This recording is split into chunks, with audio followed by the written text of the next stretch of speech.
Hey, what's up guys, it's Shake to Bake, and I'd like to welcome you to my channel. And I'm starting a new segment called Let's Talk Football. And today I'd like to talk to you about the draft, and specifically my mock draft.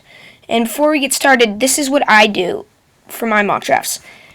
I mock as if I was the GM. Okay, so this is a lot of this stuff is not what they're gonna do. So just beware. Alright, so let's get started.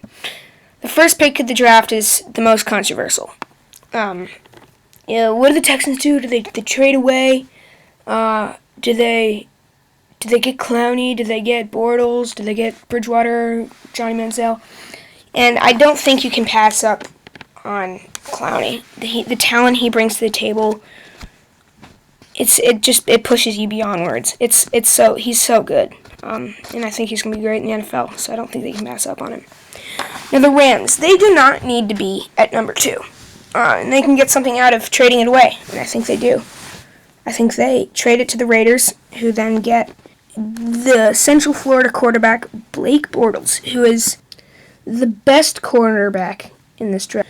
He's got a big, strong arm, reminds me a lot about Big Ben Roethlisberger out of Pittsburgh, and who doesn't want to be Big Ben, right? You get the ladies, too. Now, for the Jags, they draft quarterback Teddy Bridgewater, who's the most NFL ready. He's the only one who would consistently go under center for snaps, and I think they need a quarterback. They just traded away Gabbert, so obviously they're giving up. They're throwing in the Gabbert towel, which is a smart move. It's obviously a move that they should have done a couple years ago, should have not drafted him, but make up for it by drafting Teddy Bridgewater out of Louisville. All right, so now for number 4, the Browns didn't. Again, the 2 best are out. They're not on the board anymore. So I think they trade down for the Falcons, who get the pleasure of getting the best offensive tackle on the board, Greg Robinson, much to the displeasure of the Rams, who then have to get Jake Matthews, number 2 offensive tackle, who's still good. He'll still help you, but just not as good as Greg Robinson. For the Browns, you gotta get number 3, which is unfortunate. Manziel, I have such a problem with him just wanting to be in Hollywood instead of somewhere in the NFL. I think he also just puts balls up in the air for grabs, which will never work in the NFL. For number 7, the Buccaneers, we know Lovie Smith's philosophy for best guy available. So I think he's going to get the best guy on the board, as well as a weapon for his young quarterback. And this is Sammy Watkins, who's the second best talent in this draft behind Jadeveon Clowney. For the Vikings, they just lost Jared Allen to free agency, which is a very big problem. He's almost in top 10 all-time sack leaders. He's got like 140-something sacks in his career, which is, it's hard to wrap your head around that. So I think they have to replace him, or it's just not even a replacement, but they gotta do the best they can with Khalil Mack. For the Bills, the wide receiver, they're trying to build around EJ, and obviously that's what you gotta do. And they do that by getting Mike Evans here. For the Lions, from the top of my head while I was doing my mock draft, I was like, wait a minute, who are the Lions cornerbacks? Like, what? And I looked him up, and I was, alright, and it's clearly their biggest need, in my opinion. So they, pull the trigger on Justin Gilbert. I think that's going to bode them well. FYI, RIP to Mr. Ford. Now, when you look at the Giants, you see how badly Eli Manning played, which is part to his terrible offensive line. And Pugh, I don't think, was as good as they thought, which is okay.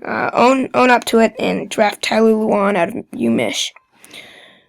Now, for the Rams, give your guy Sam Bradford the most underrated player in this draft. Odell Beckham Jr. Oh my gosh. I love him so. He's quick, got good ball skills. I don't understand how people are putting, Marcus Lee in front of him. And all right. Now on to the Bears. The Bears. They need to beef up that D line, and I think they do that with Timmy Jernigan out of FSU, fresh off that championship season. I think he'll fit well in that defense. For the Steelers, they need a safety, and they're going to get the best safety in this draft, as well as the best named player in this draft, which is Clinton Dix. Clinton Dix. For 16, the Baltimore Ravens have a huge hole at offensive guard, and this is why they draft the best guard in this draft, who is Zach Martin out of Notre Dame. You guessed it. He will work very well. This is a every down kind of guy. Very tough. Pretty sure he didn't miss a down in college. For defensive tackle and D-line in general for the Dallas Cowboys, Jerry Jones, get your head out of your ass. Releasing DeMarcus Ware? I know that cap was an issue, but the cornerstone of your franchise, besides maybe Tony Romo, but you need to make room or something. Like, he's doubtful he's coming back. So you need draft Aaron Donald. You need to beef up there. It's just that this defense can't get any worse. They were 32nd, so I kind of get it, but at the same time, come on.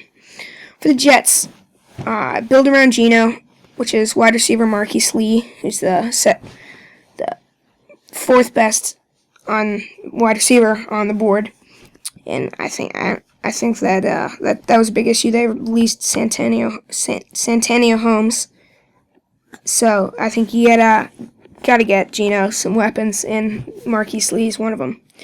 For the Dolphins, obviously we know the Incognito incident and how that's about to play a toll on their line.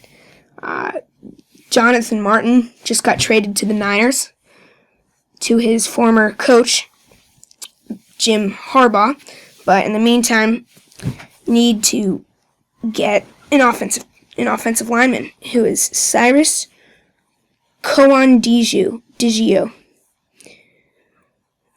Good lineman, not as good as the others. I think this is where it really takes a drop for offensive tackle, but that's a big hole, and Tannehill's not going to get very far if he's getting hit all the time, like last year. For the Cardinals, I think give Carson Palmer another weapon. He's not very good, so in my opinion. So just give him some more weapons, see if he can improve. For the Packers, safety Calvin Pryor. I like this kid a lot out of Louisville. I think he'll fit in great with Mike McCarthy. I think Mike McCarthy can develop him into a Pro Bowl type guy.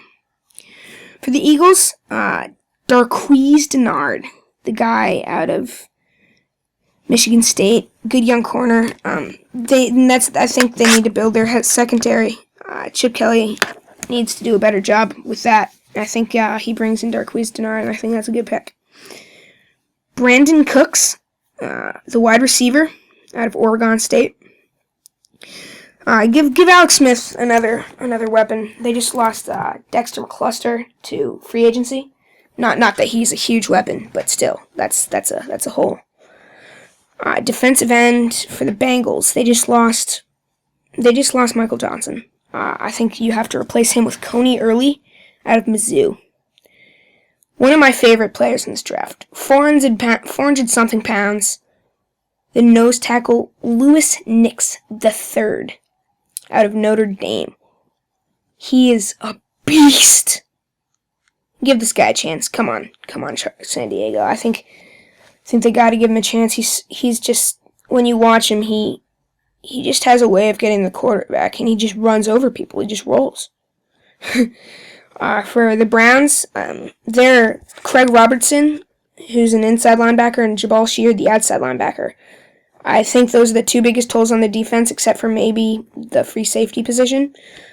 So I think you draft Anthony Barr, the outside linebacker from UCLA, just a playmaker, a game changer. I think that's a great fit in that Mike Pettin defense. For the Saints, they had a pretty bad defense last year.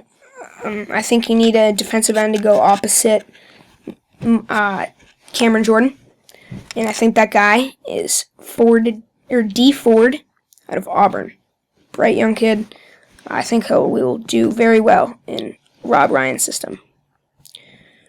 Now, I do not know what the Panthers organization is smoking right now, but they are trying to trade the cornerstone of their franchise, their best player by a lot, and this is Steve Smith, if you haven't gotten that yet. And their second best receiver is who? Who? Like, I don't even know. I don't know. I can't name their second best receiver. It's so bad. But if they're going to do that, they might as well get Kelvin Benjamin to fill in that spot. He's nice and lanky. I think he'll work out well. I think Cam's going to like him a lot. For a defensive tackle, we saw what happened to that D-line last year.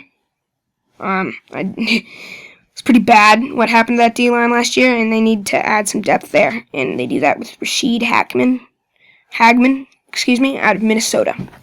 For the Niners, who are the most interesting team in the league right now, they just traded for... Have you guys gotten it? They just traded for Blaine Gabbert.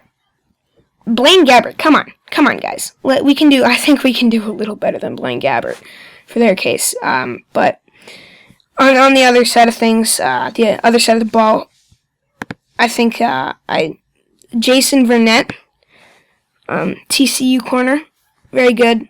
I think he'll work well in that defense. For the Broncos, they just lost two of their receivers, being Trendon Holiday and Eric Decker. I think they replace him with the Vanderbilt receiver Jordan Matthews.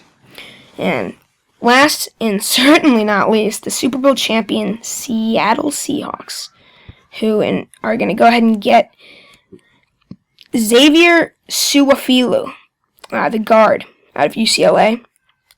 That was their whole last year, and I think just patch that up and deal with some other things next year. I think it's all about looking to next year for them.